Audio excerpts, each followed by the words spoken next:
인생 다큐 마이웨이에 탤런트 정한용이 출연하네요. 정한용은 데뷔 41년 차 배우이자 정치, 사업 이력을 갖고 있고 국회의원 경력으로도 유명하죠. 또한 그동안 방송을 통해 전혀 공개되지 않았던 정한용 부인 정혜선 씨와 아픈 가족사를 마이웨이 방송을 통해 공개합니다. 우선 영화배우 겸 탤런트 정한용 프로필을 간략히 보자면 정한용 나이 생년월일 1954년 6월 22일 생으로 올해 나이 66세. 정한용의 어머니가 정한용을 낳기 전에 입원이나 유산을 겪었다고 하는데요.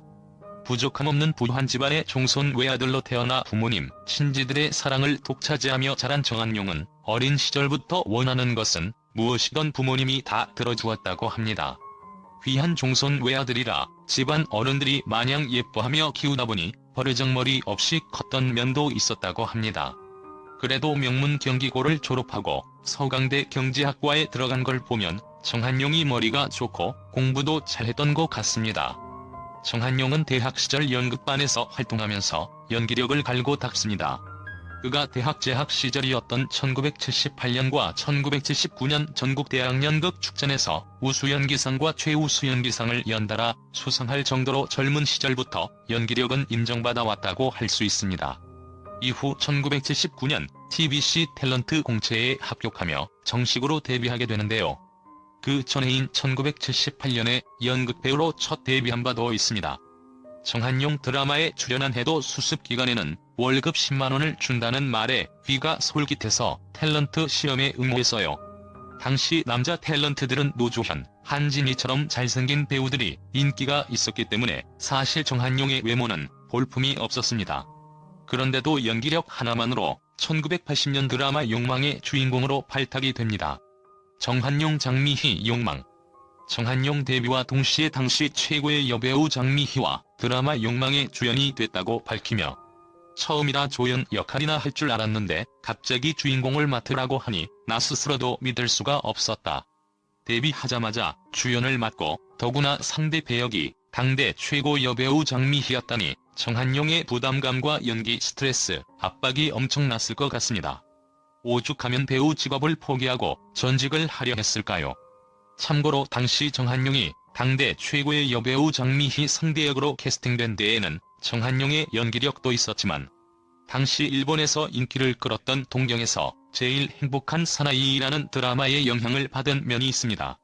일본에서 가장 인기 있는 여자 배우와 무명의 남자 배우를 주인공으로 캐스팅해서 시청자들의 로망을 대리만족하도록 만든 것인데 한국에서도 이를 참고해서 드라마 캐스팅을 한 것이죠. 정한용은 운도 참 좋았던 것 같습니다. 이후 정한용은 젊음의 행진 구성작가로 1년 정도 일하다가 드라마 보통 사람들의 캐스팅되어서 금보라와 호흡을 맞추게 되는데 이 드라마에서 정한용은 큰 인기를 끌게 됩니다. 다른 미남 배우들보다 못한 얼굴은 그대로였지만 방송 사상 최초로 앞치마 입은 가정적인 남자라는 새로운 캐릭터를 선보이면서 1등 신랑감 이미지를 쌓게 된 것이죠. 정한용 당시에 결혼하고 싶은 남자 1위는 나였지만 연애하고 싶은 남자 1위는 항상 강서구 씨가 선정됐다. 강서구의 벽은 도저히 깰 수가 없더라. 정한용 국의 리얼리티를 살리기 위해서는 저처럼 못생긴 배우도 필요하잖아요. 정한용 사실 드라마 보통 사람들 하나만 끝나면 취직하려고 했는데 그 드라마가 3년이나 하는 바람에 연령 제한에 걸려 어쩔 수 없이 탤런트로 남게 되었다. 이후 정한용은 드라마 욕망의 문, 옛날의 금잔디, 사랑의 찬가, 하얀 거탑, 프레지던트, 황금의 제국, 당신만이 내 사랑, 태양의 도시 등과 영화 외인들, 13월의 연장, 인간시장 3, R2B 리턴 투 베이스 등에 출연하며 활발한 배우 활동을 합니다. 결혼 이후에도 정한용은 계속 탤런트 생활을 했는데 사실 그는 늘 사회 문제에 관심이 많았습니다. 정한용 연예인도 사회에 대한 인식을 가져야 합니다. 저는 늘 시사 문제에 관심을 갖고 있죠. 그리고 1992년 대선에서 정한용이 김대중 당시 후보를 공개 지지하게 됩니다. TV에 찬조 연설을 하기도 했죠. 정한용 제가 연설원으로 나서기 전에 김대중 아태재단 이사장과 밥 한 끼 먹은 인연도 없었어요. 다만 제가 평소 훌륭한 정치인으로 흠모하고 있었죠. 하지만 김대중은 1992년 대선에서 떨어지고 정한용은 미국으로 유학을 떠나게 됩니다. 정한용 배움에 대한 컴플렉스가 있었어요. 연기는 소모적인 일이기 때문에 더 많이 공부해야 한다고 생각해서 미국으로 갔어요. 정한용 외부로부터 방송 중단 압력을 받은 적은 없습니다. 지지연설을 하기 전부터 미국으로 가서 공부를 하고 싶다는 생각을 하고 있었어요. 1992년 대선 이후에 그 생각을 실행에 옮겼는데 시기가 묘해오해를 부른 것 같네요. 미국 유학 이후 탤런트 활동을 재개한 정한용은 제15대 총선에서 국회의원 선거에 출마하여 당선됩니다. 정한용 국회의원. 정한용 사실 제가 정치에 대한 관심은 늘 있었지만 국회의원은 사실 좀 엉겁결에 한 거죠. 정한용은 국회의원 당선 후 초선 의원치고는 비교적 의정 활동을 잘 수행합니다. 탤런트 정한용은 김대중과 깊은 인연이 있습니다. 정한용을 국회의원으로 정치인으로 만든 것이 김대중이라고 해도 과언이 아닐 정도죠. 무난한 의정 활동, 높은 인지도, 김대중의 신임을 바탕으로 동교동계 황태자라고 불리기도 하다. 정한용 김대중. 그렇게 해서 정한용은 2000년 김대중의 새정치국민회의를 탈당해서 자민련에 입당하게 됩니다.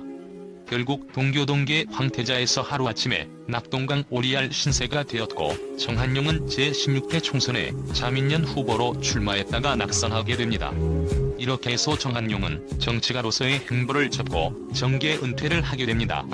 이후 정한용은 정계에서 물러나 2003년에 SBS 일일 드라마 흥분의 박터전내를 통해 배우로 다시 복귀했는데요. 같은 시기에는 SBS 드라마 천국의 계단에도 출연했습니다. 천국의 계단에 출연한 이후에는 평소에 그가 보여준 배역 이미지와 정반대인 전혀 안 어울릴 법한 건달 스타일의 배역을 몇 차례 맡았습니다.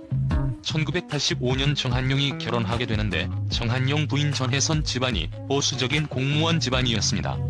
정한용과 부인 전혜선은 양가 어머님들이 맺어주었다고 하는데요. 하지만 정한용과 부인 전혜선 결혼 생활에 큰 위기가 닥치게 되는데요.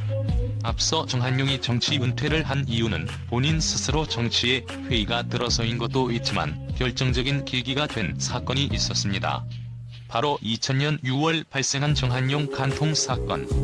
정한용은 2000년 6월 미국 로스앤젤레스에 있는 한 호텔에서 장모인과 성관계를 맺은 혐의, 또한 장녀인의 전 남편이 자신을 고소하자 월간지 등과의 인터뷰에서 이들이 돈을 목적으로 허위 사실을 퍼뜨리고 있다고 주장, 장씨의 명예를 훼손한 혐의로 고소됩니다. 당시 정한용은 장모인과 만난 적은 있지만 성관계를 가진 적은 결코 없었다고 간통 혐의를 강하게 부인했습니다. 그런데 이 사건은 사실 이상한 점이 많았습니다. 첫 번째, 전 남편 김씨가 고소를 했는데 전 부인인 장씨는 혐의를 적극적으로 인정을 합니다. 전 부인인 장씨가 본인의 죄를 적극적으로 인정했던 이유 중에 하나는 자신은 벌을 받지 않기 때문입니다. 이미 미국 시민권자인 김씨나 장씨의 경우는 미국 법으로 보호를 받기 때문에 국내 법으로 이들을 처벌할 수는 없었고 간통죄가 입증이 되면 정한용만 감옥에 가는 묘한 상황이었죠. 두 번째, 김씨와 장씨는 미국에서 결혼을 하기는 했지만 국내에 혼인 신고를 하지는 않았습니다. 가정법률 전문가 간통죄는 국내에만 있다. 따라서 국내법의 적용을 받기 위해서는 국내 호적 등본상 혼인 신고가 돼 있어야 한다. 국내법상 부부도 아닌데 어떻게 국내법에만 존재하는 간통 혐의를 적용시킬 수 있겠는가? 따라서 간통죄 자체가 성립되지 않는 것이다. 문제는 정한용을 기소한 검사가 이 사실을 알면서도 기소를 강행했다는 점입니다. 따라서 정한용이 억울하다는 점, 또한 음모론을 주장한 배경이 되었던 것이죠.